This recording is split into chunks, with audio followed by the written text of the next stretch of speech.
दोघांच्या संमतीने शारीरिक संबंध झाल्याचा आरोपीच्या वकिलाचा दावा। स्वारगेट अत्याचार प्रकरणातील आरोपी दत्ता गाडे याला 14 मार्चपर्यंत पोलीस कोठडी सुनावण्यात आली। पुण्याच्या स्वारगेट बस स्थानकावर 26 वर्षीय महिलेवर बलात्कार झाल्याची घटना घडली होती। या प्रकरणी काल मध्यरात्री आरोपी दत्तात्रय गाडेला अटक करण्यात आली असून त्याला पुणे शिवाजीनगर कोर्टात हजर करण्यात आले। दरम्यान हा गुन्हा एवढा गंभीर नसून बसमध्ये दोघांमध्ये संमतीने शारीरिक संबंध असल्याचा दावा आरोपीच्या वकिलाने केला।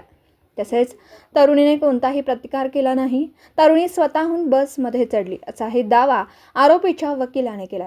त्यामुळे आरोपीला 2 दिवसाचीच पोलीस कोठडी देण्याची मागणी आरोपीच्या वकिलाने केली होती। तर सरकारी वकिलांनी आरोपीवरील गुन्ह्यांची माहिती कोर्टात दिली आहे। हा गुन्हा अत्यंत तीव्र स्वरूपाचा असल्याचं सरकारी वकिलांनी म्हटलं। दरम्यान आरोपीने पीडितेवर 2 वेळा बलात्कार केला, तसेच तिला आपण बसचा वाहक असल्याचं सांगितलं होतं अशी माहिती पोलिसांनी कोर्टात दिली असून अधिक चौकशीसाठी तसेच आरोपी बरोबर आणखी काही जण होते का, त्याला आणखी कोणी मदत केली का हे तपासण्यासाठी 14 दिवसांची पोलीस कोठडीची मागणी करण्यात आली होती। मात्र न्यायालयाकडून 12 दिवसाची पोलीस कोठडी देण्यात आली आणि त्याच्यावरच्या केसेस या चोरीच्या आहेत, त्यामुळे त्याला सराईत गुन्हेगार म्हणता येणार नाही असं आमचं म्हणणं होतं। त्यांनी जी पीसी मागितली होती त्या पीसी मध्ये मेहरबान कोर्टाने 12 मार्चपर्यंत त्याला पीसी दिलेला आहे।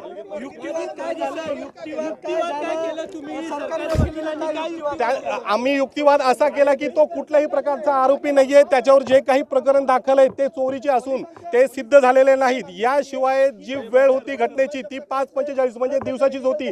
कुठेही फिर्यादीने पीडितेने आरडाओरडा केलेला नाही, लोकांना बोलवलेलं नाहीये आणि जे 2 वेळेस घटना नमूद करतायत तर त्यामध्ये तिला आरडाओरडा करत आला असता अशा प्रकारचे आम्ही आर्ग्युमेंट केलेली आहे।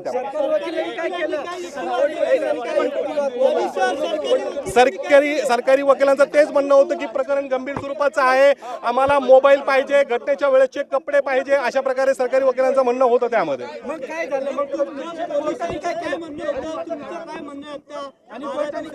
आता आमचं म्हणणं आहे की प्रकरण न्यायप्रविष्ट आहे। 12 मार्चला पुढील जे काही होईल ते होईल, बाकीचे डिफेन्स आम्ही सांगू शकत नाही। या ठिकाणी आमचा जो डिफेन्स असेल, याशिवाय अजून एक महत्त्वाची गोष्ट, त्याच्या भावाला सुद्धा पोलिसांनी सोबत ठेवलेला आहे।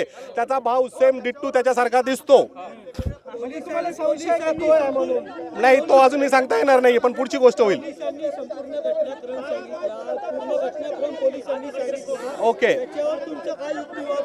आमचा युक्तिवाद होता की कुठेही हा फोर्सफुली झालेला नाहीये, जे काही झालं ते कन्सर्नने झालेलं आहे। नसता ती महिला ओरडली असती, बऱ्याच त्या ठिकाणी वाद झालेला असता, कारण महत्त्वाचं ठिकाण आहे, रहदारीची ती जागा आहे, बस स्टँड आहे, जागोजागी सीसीटीव्ही कॅमेरे आहेत। न्यायाधीशाने काही म्हणलेलं नाहीये, न्यायाधीशाने फक्त ऐकून घेतलेलं आहे। त्यानंतर त्यांनी त्यांच्या पद्धतीने 12 जानेवारी अशी ऑर्डर केलेली आहे, आदेश केलेले आहे। आयोने अजून जप्त केलेलं नाहीये, आयोला जप्त करायचे आहेत। बाकीच्या गोष्टी फॉरेन्सिक लॅबसाठी पाठवण्यात आलेला आहे।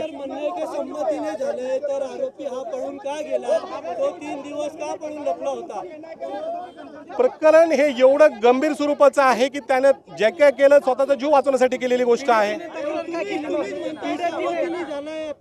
हो, मग कारण त्यानंतर आपणच मीडियाने ह्या ज्या बातम्या पसरवल्या त्याची आयडेंटिफिकेशन झालेली आहे।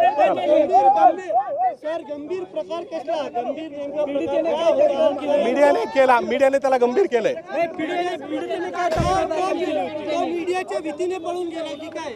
असंच म्हणावं लागेल, कारण मीडियाने ट्रायल चालवलेले आहे की माझं अशा प्रकारे शारीरिक शोषण केलं गेलेलं आहे, बसमध्ये माझ्यासोबत बळजबरी केली गेलेली आहे, माझा लैंगिक अत्याचार केले, अशा प्रकारची पीडितेची तक्रार आहे।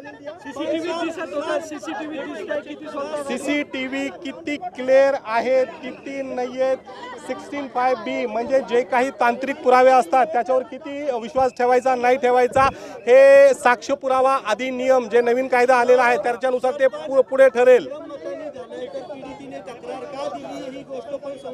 ही नक्कीच समोर येईल जेव्हा प्रकरण चालेल। आम्हाला न्यायाधीशावर पूर्ण विश्वास आहे, प्रकरण जेव्हा चालेल नक्कीच।